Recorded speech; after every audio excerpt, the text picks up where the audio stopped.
꾸렸던 장마전선이 남하하면서 전남 남해안에도 비가 내렸습니다. 찜통 더위를 잠시 식혀준 가운데 지역 곳곳은 막바지 피서객들로 붐볐습니다. 여수세계 박람회장 사후 활용 주체를 놓고 여전히 안개 속입니다. 성공적인 사후 활용을 위해 이제라도 소모적 논란을 끝내고 활용 주체를 하루빨리 결정해야 한다는 목소리가 높습니다. 민선 8기를 시작하면서 자치단체마다 첫 인사를 단행했습니다. 광양시도 인사를 시행했지만 다른 시보다 한 달 정도 늦어지면서 인사 시기와 내용을 둘러싸고 여러 잡음들이 나오고 있습니다. 더불어민주당의 당대표를 뽑는 전당대회가 막바지로 치닫고 있습니다. 마지막 호남과 수도권을 남겨둔 가운데 이재명, 박용진 후보의 경쟁이 뜨겁습니다. 안녕하십니까. 화요일 밤 여수 MBC 뉴스데스크입니다. 10년 전 개최된 여수 세계박람회는 여수를 관광객 1,400만 도시로 발돋움할 수 있도록 한 디딤돌 역할을 했습니다. 행사는 성공적이었지만 정작 여수 박람회장은 아직 사후 활용의 방향성조차 설정하지 못한 채 표류하고 있습니다. 이제는 사후 활용을 위한 지역사회 내 공론화 절차가 필요하다는 지적이 설득력을 얻고 있습니다. 김주희 기자가 보도합니다. 지난달 22일 여수세계 박람회장입니다. 여수세계 박람회 개최 10주년을 맞아 공연 행사와 학술 행사 등 다채로운 행사가 개최됐습니다. 행사는 개최 기간 동안 18만 8천여 명이 다녀가는 등 성공적으로 치러졌습니다. 민선 8기 출범에 맞춰 화려하게 치러진 여수세계 박람회 10주년 행사. 그 이면을 들여다보면 사정이 조금 달라집니다. 현재 박람회장의 관리 주체인 박람회재단은 심각한 운영난에 시달리고 있는 상태입니다. 여수세계 박람회장의 연간 소요 운영비는 100억여 원인데 자체 임대 수입은 70억여 원에 불과합니다. 여기에 올해 들어 정부 지원마저 아예 끊긴 상태입니다. 사정이 이렇다 보니 박람회재단은 박람회장의 개발은 엄두조차 내지 못하고 있는 실정입니다. 대략 한 30억쯤 비죠. 30억쯤 부족한 예산을 차입을 하거나 또는 이제 도정부나 시정부에 지원 요청을 해서 이제 지금 가름하고 있는 그런 상황이죠. 이처럼 박람회장 개발이 안개 속 상황에 이르게 된 데는 해수부의 공공개발 재무 타당성 용역을 근거로 한 사후 활용 주체 결정이 지역사회 내 이견 속에 돌파구를 찾지 못하고 있기 때문입니다. 박람회 정신과 주제를 살릴 수 있는 사후 활용 주체의 적정성을 두고 여수광양항만공사와 여수시로 여론이 양분된 상황에서 지역 정치권의 함수 관계까지 더해지면서 공전하고 있는 겁니다. 지역 내 일부에서는 이제 더 이상 소모적 논쟁으로 시간을 허비하지 말고 공론화의 절차를 벌이자고 주장합니다. 정치권 안에서 의회라든가 시정부 차원에서 박람회장 사후 활용에 관한 어떤 세미나도 어떤 토론회도 한 번도 하지 않았기 때문입니다. 저를 포함해서 정치인들의 책임이 크다고 보죠. 10년째 제자리 걸음만 하고 있는 여수세계 박람회장의 사후 활용. 이젠 더 이상의 소모적 논쟁을 중단하고 공개적인 토론과 의견 수렴의 절차를 거쳐 합리적 해법을 찾아가는 주장이 설득력을 얻고 있습니다. MBC 뉴스 김주희입니다.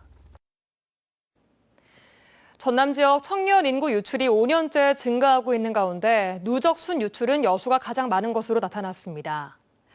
광주 전남연구원이 통계청에 국내 인구 이동 자료를 분석한 결과에 따르면 최근 20년 동안 전남 지역대 20에서 34세 사이의 연간 청년 순유출 인구수는 지난 2015년 4,300여 명이었던 것이 지속적으로 증가해 지난 2020년 12,000여 명까지 늘어난 것으로 분석됐습니다.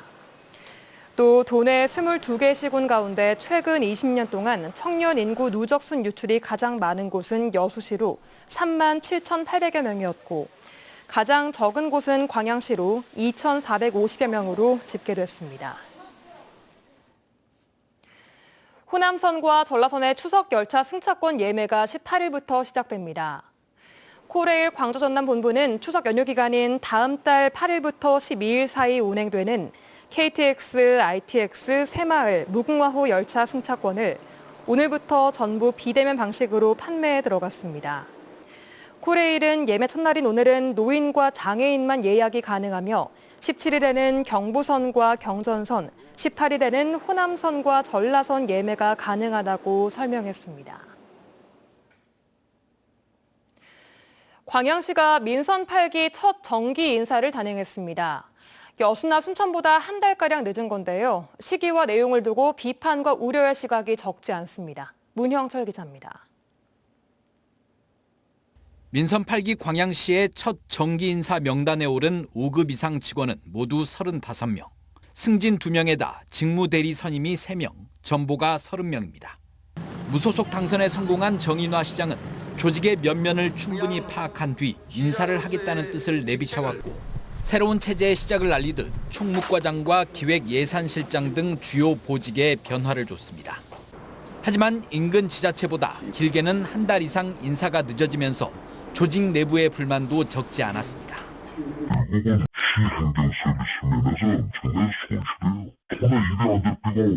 특히 이번 인사에서는 당장 넉 달 뒤 공로 연수에 들어가는 4급 서기관 승진자가 핵심 요직인 총무국장에 임명됐습니다. 나이 등을 고려할 때 적합한 대상자를 찾기가 쉽지 않은 데다 향후 인사 적체를 방지하려는 차원으로 해석되지만 조직 운영 측면에서는 바람직하지 않다는 시각이 지배적입니다. 인사나 조직 관리를 총괄하고 있는 총무국장은 1년 6개월 이상의 임기가 남아야 효율적인 업무를 수행할 수 있다고 보여지거든요. 그런 점에서 비춰보면 상당히 유하고 무리한 인사다. 정 시장은 이번 정기 인사에 앞서 시장 직소 민원과 해외 정책 보좌 업무 등을 담당하는 시민 공감실을 신설하고 국회의원 시절 비서로 활동했던 측근을 6급 별정직 실장으로 임명했습니다. 행정의 문턱을 낮춰 시민들의 목소리를 가감없이 폭넓게 듣겠다는 의도지만 과거 비슷한 조직을 운영할 당시 이권 개입 등 여러 논란이 불거진 바 있습니다. 정인화 시장 취임 이후 처음으로 이뤄진 조직 정비와 인사를 놓고 우려의 시선이 적지 않은 가운데 광양시는 조만간 6급 이하 공무원들을 대상으로 후속 인사를 단행할 예정입니다. MBC 뉴스 문형철입니다. 여수시가 공공기관 유치를 위해 토지 무상 제공 등 파격적인 인센티브를 지원합니다. 최근 여수시의회 임시회를 통과한 여수시 공공기관 등의 유치 및 지원에 관한 조례에는 여수시로 이전하는 공공기관과 이주 직원들에 대한 지원 사항 등이 규정돼 있습니다. 구체적으로 이전 공공기관에는 토지 무상 제공과 사무소 건축비, 임대료 지원 등의 인센티브가, 이주 직원에게는 이주 정착 장려금과 자녀 장학금 등이 제공됩니다. 여수시는 타 지역과 차별화된 인센티브 지원을 통해 5년 내에 10개 이상의 공공기관을 유치할 계획입니다. 더불어민주당 소속 128명의 국회의원들이 한 목소리로 정부의 책임 있는 쌀값 안정 대책 마련을 촉구했습니다. 이들은 산지 쌀값 하락과 농협 재고 문제가 올해 신곡 수매에까지 영향을 미칠 수밖에 없고 이 같은 쌀값 추세라면 올해 1조 4,700억 원의 농가소득 감소가 우려된다고 지적했습니다. 이에 따라 쌀 문제의 심각성에 대해 대통령의 책임 있는 인식과 대안 마련을 거듭 촉구하고 여야 지도부도 정부에 대책을 건의해야 한다고 주장했습니다. 더불어민주당의 당대표와 최고위원을 뽑는 전당대회가 이제 호남과 수도권만을 남기고 있습니다. 민주당의 심장부로 불리는 곳에서의 승부를 앞두고 이재명, 박용진 후보 모두 앞다퉈 호남을 찾아 지지를 호소했습니다. 김진선 기자가 보도합니다. 어대명을 넘어 거의 대부분 이재명을 선택했다는 거대명까지 거론되고 있는 민주당 전당대회. 이번 주말 전북과 광주 전남 전당대회를 앞두고 2명의 당대표 후보 모두 앞다퉈 호남을 찾았습니다. 강훈식 후보의 사퇴로 단일화 이슈마저 사라지면서 대세론을 굳힌 이재명 후보는 친명계 최고위원 후보들과 함께 시민들을 만났습니다. 개인 기량보다 팀의 전력을 최대치로 끌어올리는 것이 중요하다는 것을 깨달았다는 이 후보는 민주당에 대한 신뢰를 되살리겠다고 밝혔습니다. 가장 최선의 대안으로 우리의 삶을 맡기고 대한민국의 미래를 개척해 나갈 유능한 정치 집단으로 민주당이 있구나. 박용진 후보도 아직 투표하지 않은 당원이 70%가 넘는다며 반전을 기대하고 있습니다. 이번 전당대회는 호남에 실망을 안긴 민주당이 바로 서는 계기가 돼야 한다며 자신에 대한 지지를 호소했습니다. 경선은 지금부터 다시 시작합니다. 호남에서부터 반전을 만들어내겠습니다. 심상치 않은 바람이 불고 있음을 여러분과 함께 느끼고 있습니다. 최고위원 선거에 유일하게 비수도권 후보로 나선 송갑석 의원도 막판 뒤집기를 기대하고 있습니다. 송 의원은 당직자 기소 시 직무정지를 규정한 민주당 당원 80조 개정은 이재명 후보를 위한 개정이라는 국민적 시각이 있다며 시기적으로 부적절하다고 강조했습니다. 당이 민심을 앞서 나갈 땐 단호히 제지하고 엇나갈 땐 혹독한 경고를 보냈던 것이 바로 호남의 정치였습니다. 위기의 시대, 위기의 민주당의 호남 정신이 절실한 이유입니다. 민주당은 이번 주말부터 전북과 광주, 전남, 서울, 경기에서 전당대회를 이어가는 가운데 최대 승부처로 꼽히는 호남 경선에 이목이 쏠리고 있습니다. MBC 뉴스 김진서입니다.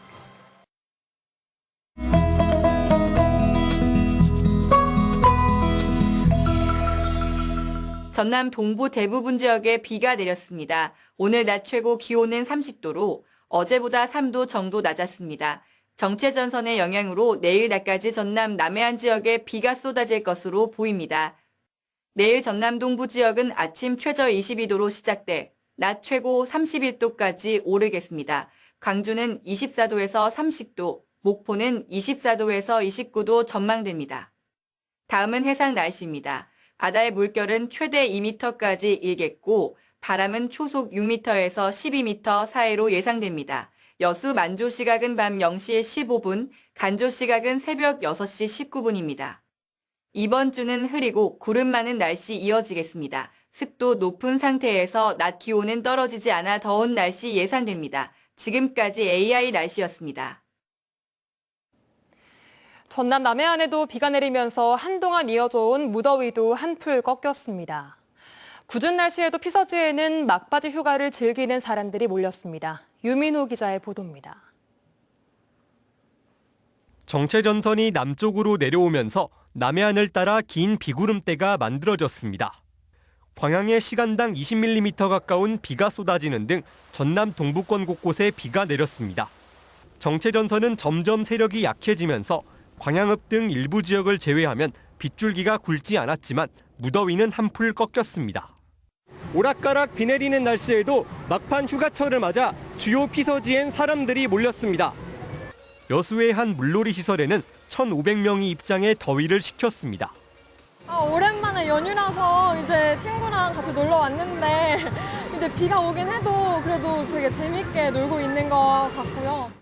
계곡은 날씨 탓에 피서객을 찾기 어려웠지만 바로 옆 캠핑장에는 막바지 피서를 즐기는 가족 단위 캠핑객이 눈에 띄었습니다. 텐트 아래서 빗소리를 들으며 준비한 음식과 함께 여유를 즐겼습니다. 원래는 2박 3일을 계획을 하고 왔는데 비가 와서 1박만 하고 가거든요. 산세도 너무 좋고 계곡도 너무 좋고 그다음에 모든 자연들이 깨끗하고. 기상청은 내일까지 광주 전남에 10mm에서 60mm까지 비가 더 내리겠고 남해안의 경우 최대 150mm까지 비 오는 곳이 있을 것으로 내다봤습니다. 비가 그치면 최고 체감 온도가 31도를 웃도는 더운 날씨가 다시 시작될 전망입니다. MBC 뉴스 유민호입니다. 여수시 거문도 인근 갯바위에서 낚시를 하던 40대가 바다에 빠져 구조됐습니다. 여수해경은 오늘 오후 2시 48분쯤 거문도 선바위 인근 해상에서 45살 낚시객이 물에 빠졌다는 신고를 받고 출동해 해상에 표류하고 있는 낚시객을 구조했습니다. 해경은 이 낚시객이 지인과 낚시를 하던 중 발을 헛디뎌 미끄러진 것으로 보고 있습니다. 자신이 낳은 아이를 숨지게 한 뒤 유기한 20대 산모가 징역형의 집행유예를 선고받았습니다. 오늘 광주지방법원 순천지원 형사 1단독은 지난 5월 여수에 위치한 자택 화장실에서 아이를 출산한 후 방치해 숨지게 한 뒤 유기한 23살 여성에게 징역 2년에 집행유예 3년을 선고했습니다. 재판부는 죄질이 결코 가볍진 않지만 피고인의 지적 능력과 범행을 반성하고 있는 점 등을 고려했다며 양형 이유를 밝혔습니다.